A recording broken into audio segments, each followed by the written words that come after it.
ನಮಸ್ಕಾರ ವೀಕ್ಷಕರ, ನಾನು ನಾಗರಾಜ್ ಅಪ್ಸಂದ್ರ. ನೀವು ನೋಡ್ತಾ ಇದ್ದೀರಿ ವಾರ್ತಾ ಭಾರತಿ ಡಿಜಿಟಲ್.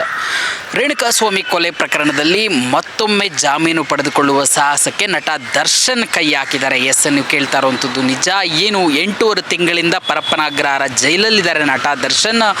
ಈಗ ಸುಪ್ರೀಂ ಕೋರ್ಟ್ ಮೆಟ್ಟಿಲತ್ತಿ ಒಂದು ಮಧ್ಯಂತರ ಜಾಮೀನು ಕೊಡಬೇಕು, ಮಧ್ಯಂತರ ಜಾಮೀನನ್ನು ಸಿಗಬೇಕು ಅಂತೇಳಿ ಒಂದು ಅರ್ಜಿಯನ್ನು ಸಲ್ಲಿಕೆ ಮಾಡಿರ್ತಕ್ಕಂಥದ್ದು. ಅದು ಸುಪ್ರೀಂ ಕೋರ್ಟ್ನ ವಕೀಲ ರಂಜಿತ್ ರೋಹಟಗಿ ಮುಖಾಂತರ ಅರ್ಜಿಯನ್ನು ಸಲ್ಲಿಕೆ ಮಾಡಿರ್ತಕ್ಕಂಥದ್ದು. ಸುಪ್ರೀಂ ಕೋರ್ಟ್ ಈ ಒಂದು ಅರ್ಜಿಯ ವಿಚಾರಣೆಯನ್ನು ಮೇ 4ಕ್ಕೆ ನಿಗದಿಪಡಿಸಿ ವಿಚಾರಣೆಗೆ ವೇದಿಕೆಯನ್ನು ಸಿದ್ಧ ಮಾಡಿರ್ತಕ್ಕಂಥದ್ದು. ಆ ಮುಖಾಂತರ 8.5 ತಿಂಗಳಿಂದ ಏನು ಪರಪ್ಪನಾಗ್ರಹಾರ ಜೈಲಿನಲ್ಲಿದ್ದರು ನಟ ದರ್ಶನ್, ಈಗ ಜಾಮೀನು ಪಡೆದುಕೊಳ್ಳುವ ಹೋರಾಟಕ್ಕೆ ಮತ್ತೆ ಮುಂದಾಗ್ತಾ ಇರ್ತಕ್ಕಂಥದ್ದು. ನಿಮಗೆಲ್ಲ ಗೊತ್ತೇ ಇದೆ, ರೇಣುಕಾಸ್ವಾಮಿ ಕೊಲೆ ಪ್ರಕರಣಕ್ಕೆ ಸಂಬಂಧಿಸಿದಂತೆ ಕಾಮಾಕ್ಷಿ ಪಳ್ಳ ಠಾಣೆ ಪೊಲೀಸರಿಂದ ದರ್ಶನ್ ಮತ್ತು ಆತನ ಸಹಚರರ ಅರೆಸ್ಟ್ ಆಗ್ತಾರೆ. ದರ್ಶನ್ ಒಳಗಡೆ ಇರಬೇಕಾದ್ರೆ ಚಾರ್ಜ್ ಶೀಟ್ ಆದ ಬಳಿಕ ಒಂದು ವೈದ್ಯಕೀಯ ಕಾರಣಗಳನ್ನು ನೀಡಿ ಆತನ ಆರೋಗ್ಯದಲ್ಲಿ ಸಮಸ್ಯೆ ಇದೆ ಅಂತೇಳಿ ತೋರಿಸಿ ಒಂದು ವೈದ್ಯಕೀಯ ಜಾಮೀನು, ಮಧ್ಯಂತರ ಜಾಮೀನನ್ನು ಪಡೆದುಕೊಳ್ತಾರೆ. ಆ ಜಾಮೀನು ಚಾಲ್ತಿಯಲ್ಲಿ ಇರಬೇಕಾದ್ರೇ ಕರ್ನಾಟಕ ಹೈಕೋರ್ಟ್ನಿಂದ ಪೂರ್ಣ ಪ್ರಮಾಣದಲ್ಲಿ ಜಾಮೀನನ್ನು ಪಡೆದುಕೊಳ್ತಾರೆ.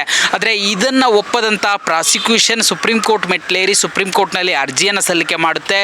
ಈ ಒಂದು ಜಾಮೀನು ಕೊಟ್ಟಿರ್ತಕ್ಕಂಥದ್ದು ಕೆಟ್ಟ ಸಂದೇಶ ಸಮಾಜಕ್ಕೆ ಹೋಗ್ತಾ ಇದೆ. ಇಷ್ಟು ಹೀನಸ್ಸಾಗಿ ಒಂದು ಕ್ರೈಮಲ್ಲಿ ಭಾಗಿಯಾದಂಥ ವ್ಯಕ್ತಿಗಳನ್ನು ಬಿಟ್ಟಿರುವುದು ಬೇರೆ ಅಪರಾಧಗಳಿಗೆ ಒಂದು ದೊಡ್ಡ ಗೈಡ್ಲೈನ್ಸ್ ಆಗಿಬಿಡುತ್ತೆ. ಇದನ್ನು ಇಲ್ಲಿಗೆ ಮೊಟಕುಗೊಳಿಸಬೇಕು ಮತ್ತು ಈ ಒಂದು ಕೇಸ್ ಏನಿದೆ, ಈ ಒಂದು ಎಲ್ಲ ಆರೋಪಿಗಳ ಜಾಮೀನು ರದ್ದು ಮಾಡಬೇಕು ಅಂತೇಳಿ ಪ್ರಾಸಿಕ್ಯೂಷನ್ ಸುಪ್ರೀಂ ಕೋರ್ಟ್ ಮೆಟ್ಲೇರುವಂಥದ್ದು. ಸುಪ್ರೀಂ ಕೋರ್ಟ್ ಸುಮಾರು ದೀರ್ಘವಾಗಿ ಒಂದು ವಿಚಾರಣೆಯನ್ನು ನಡೆಸಿ ಏನು ರಾಜ್ಯ ಹೈಕೋರ್ಟ್ ಆದೇಶವನ್ನು ನೀಡಿತ್ತು. 7 ಆರೋಪಿಗಳಿಗೂ, ದರ್ಶನ್ ಇರ್ಬೋದು, ಪವಿತ್ರ ಗೌಡ ಇರ್ಬೋದು, ಆತನ ಮ್ಯಾನೇಜರ್ ನಾಗರಾಜ್ ಇರ್ಬೋದು, ಹೀಗೆ ಒಟ್ಟು 7 ಆರೋಪಿಗಳಿಗೆ ಜಾಮೀನು ಮಂಜೂರು ಮಾಡಿತ್ತು.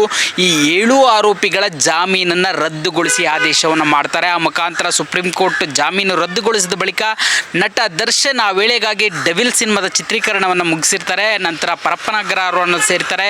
ಅದಾದ ಬಳಿಕ ಸಾಕಷ್ಟು ಹೋರಾಟವನ್ನು ಮಾಡ್ತಾರೆ. ತಲೆದಿಂಬು ಪಡೆದುಕೊಳ್ಳೋದಕ್ಕಿರ್ಬೋದು, ಹಾಸಿಗೆ ಪಡೆದುಕೊಳ್ಳೋದಕ್ಕಿರ್ಬೋದು, ಈ ಎಲ್ಲ ಬೆಳವಣಿಗೆಗಳ ನಡುವೆ ಪವಿತ್ರ ಗೌಡ ಅವರು ಒಂದಷ್ಟು ಪ್ರಯತ್ನಗಳನ್ನು ಜಾಮೀನು ಕೇಳಿ ಪ್ರಯತ್ನವನ್ನು ಪಡ್ತಾರೆ. ಆದರೆ ಅವ್ರಿಗೂ ಸಹ ಮಧ್ಯಂತರ ಜಾಮೀನು ಸಿಗಲ್ಲ. ಈಗ 8.5 ತಿಂಗಳು ಜೈಲಿನಲ್ಲಿ ನಟ ದರ್ಶನ್ ಜಾಮೀನು ರದ್ದಾದ ಮೇಲೆ ಕಳೆದಿರ್ತಕ್ಕಂಥದ್ದು. ಇತ್ತ ಕಡೆ ಟ್ರಯಲ್ ಕೋರ್ಟ್ನಲ್ಲಿ ಸಾಕ್ಷಿಗಳ ಒಂದು ಕ್ರಾಸ್ ಎಕ್ಸಾಮಿನೇಷನ್ ನಡೀತಾ ಇದೆ, ಚಾಲ್ತಿಯಲ್ಲಿದೆ.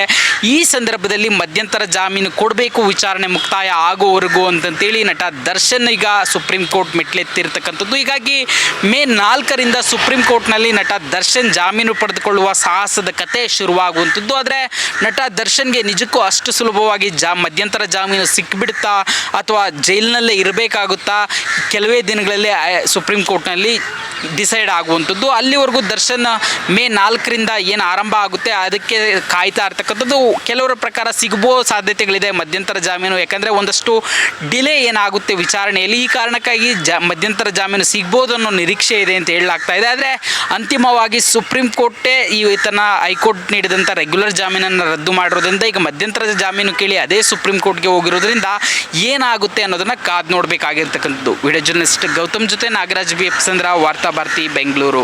ನಮ್ಮ ಕಾರ್ಯಕ್ರಮಗಳನ್ನು ನೀವು ನೋಡ್ತಾ ಇದ್ರೆ ನಮ್ಮ ಚಾನೆಲ್ ಅನ್ನ ಸಬ್ಸ್ಕ್ರೈಬ್ ಮಾಡಿ, ಪಕ್ಕದ ಬೆಲ್ ಐಕಾನ್ ಒತ್ತಿ ನಮ್ಮನ್ನ ಬೆಂಬಲಿಸಿ. ಹಾಗೆ ನಮ್ಮ ಕಾರ್ಯಕ್ರಮಗಳನ್ನ ಲೈಕ್ ಮಾಡಿ, ಕಮೆಂಟ್ ಮಾಡಿ, ಅದನ್ನ ಬೇರೆಯವರಿಗೂ ವಾಟ್ಸ್ಆಪ್ ಮೂಲಕ ಶೇರ್ ಮಾಡಿ.